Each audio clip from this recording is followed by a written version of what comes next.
setting out these joists,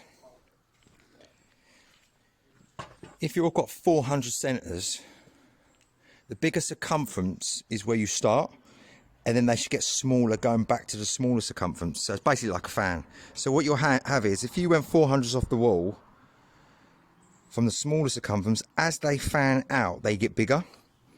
We're a bit governed by what we've got. So what we had to do is here, we would put 4 in, leave a space to square them up, and then do 4 joists, leave a space, put another one in, and as you can see, we've had to put one in closer to try and keep the centres. And this is one of the ways that we had to problem solve and get over the spans and circumference of it, because as we had the hangers what was already into the concrete, what we found is they started leaning too far to the right, and it added up, and before you know it, within about 4 meters, it was about 800 out.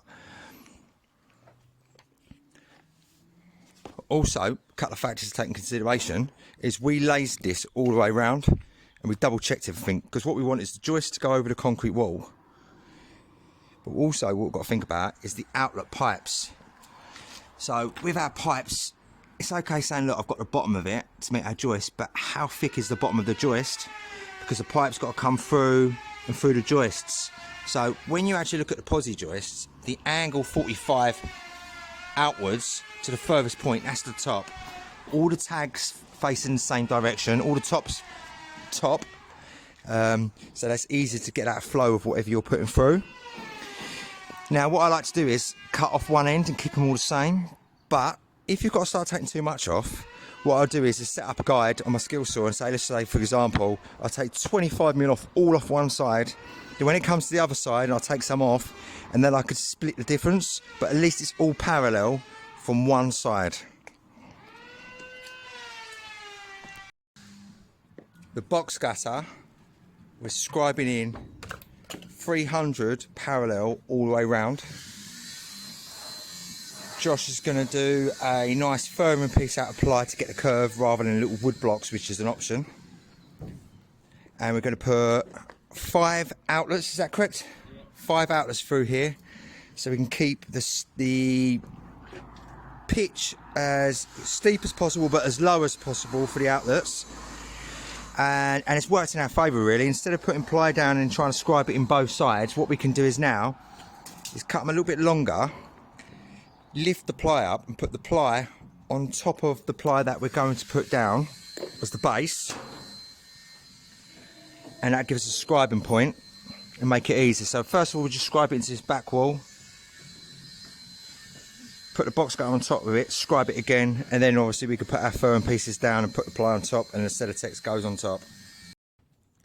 We have cut our flat roof detailing. We've put firmings at the top to get the water out to the gutter, and we're going to form a box gutter in here for all the water off the main house. So then everything the other side of the box gutter would just go into a gutter, and cutting those flat roof joists at an angle, just give it shape. And I put 2x2s at the bottom because I wanted to extend them out so we can get it further. So just for the fact that it didn't quite look in proportion with the building, you felt like you was walking towards the wall. For just hanging it over another foot, that just give it a little bit of an edge and made it slightly thinner at the end. Got nice big chunky furrings at the top.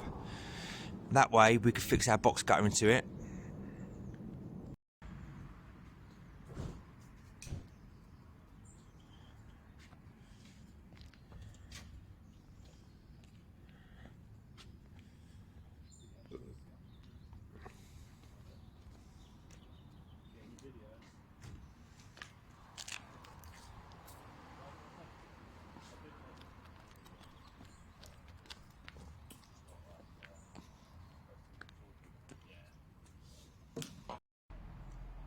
The flat roof joists look nice with this angle cut on them. It looks like a good character for the zinc. I really like that, and the way that it extended out just makes it a little bit wider in proportion with the building. The 2x2 takes any discrepancy of the cuts out. Also, I can fix the 2x2 up to the steel to take percentage of the weight. The noggins gets fixed in between to make it sturdy. Then I fix that into the steel. That would take some of the weight because I have took a big notch out. The 2x2 going all the way around forms the curve and it's a good fixing point. And I've got some ply that I'm going to cut parallel to go around there, so I can get that all parallel and create that curve slightly better.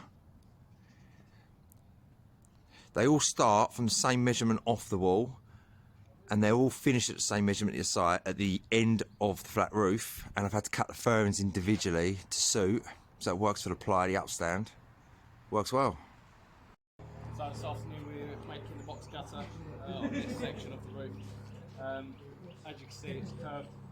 So what we're doing is we're fixing a piece of batten across with our full. We've got 147mm full there, obviously nothing over 50 metres.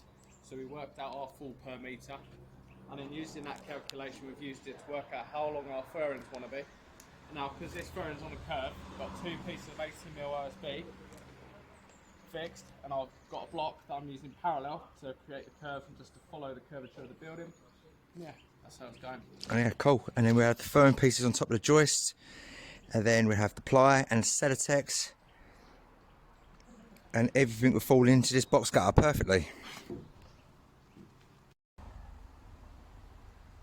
If you like more content and more work tips, please let me know, and any questions I'd be really interested and I'll do my best to answer them.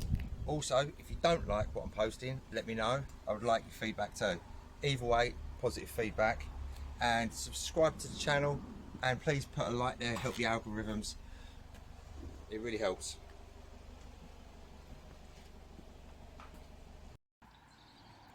Okay, the canopy on the outside, being outside of the house, we've just done a nice falling furring pieces on there. That's ready for roofers. And we've done like a little box gutter here.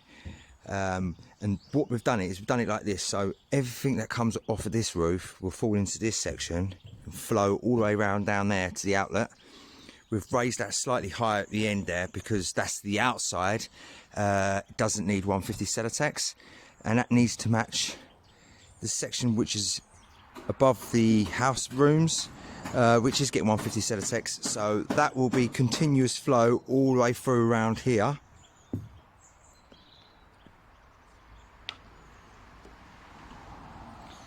And we've done it steep this end, so it goes from steep bit there back that way, so we can try and split the roof into two sections, and we've got outlets going through there. Okay, where the joists change slightly in different directions here, what we're going to do is we're going to put noggins around the edges of the perimeter of the outside just to pick up these furring pieces. So the chipboard flooring that's going to run over, if that needs to go and get a good fixing, at least we can follow that through and fix at the edges. And when he puts his Celotex down, if he needs to fix down, he can get fixings too. And we may put some little packers on top of the joist here, just take a little bit of weight, so that's nice and strong and strength all the way around. It's got good fixing points. Getting the last of the furrings in now. We were sort of like governed by the joists, so we've gone with all the joists into this corner, put a hip through this way so we can run them on top of the joists. And then we've had to follow the line suit here, so it changes again. Usually if I put a hip in and a furring piece, I'd run them off like a 90, but we've done it to go with the joist, and it actually flows really well. So we've kept the height the same all the way around the back, which is 80mm, so we get a good fall on the bigger sections. It's quite steep on some of the smaller sections up the other end, but as long as the fall all goes on way, our upstand around the building's the same. So we've got a good, nice up dressing for the roofer to go up there. We're going to put an 80mm ply there, so it's got something solid to fix and just coat it around the back wall. And that'll just run off the Celotex at the top of the roof into the gutter, and that should work well. Joists are all in, just fitting the last furrings. We've had datum points with a laser level all the way around, so we can make sure that this is level, consistent all the way through.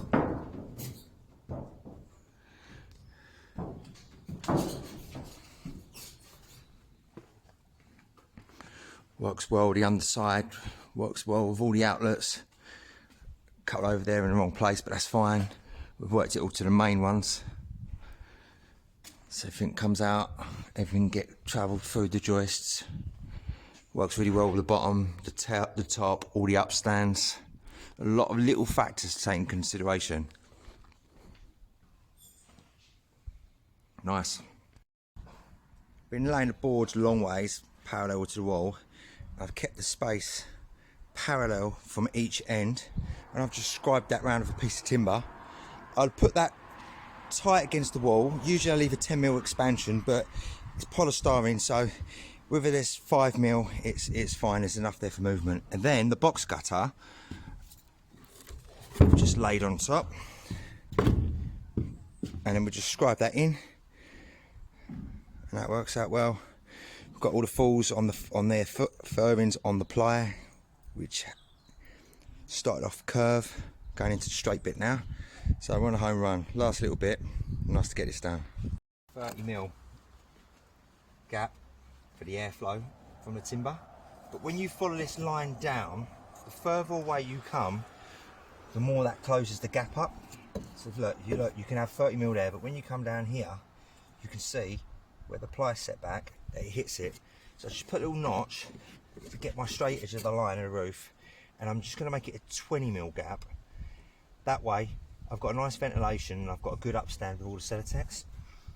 And I'll line that point through to there, to where the two lines meet, draw a line on the underside, and that gives me my point.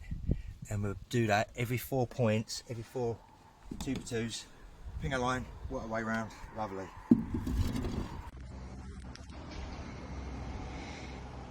From the inside, just covering the last bit now. On the outside, putting the breathable membrane paper on and 2x2. All decked ready for the roofers. So they put their 150 Celotex on it, roof over it, and it'll just go into this box gutter here. The next phase will be come back and put 18mm ply on the top. We'll try and get our timings right with Chris, who's doing the zinc. May even seal the 18mm OSB, but we've got to put that on. We'll tack it on, then we're going to screw it, and that'll go all the way around up to 60-degree pitch on both sides.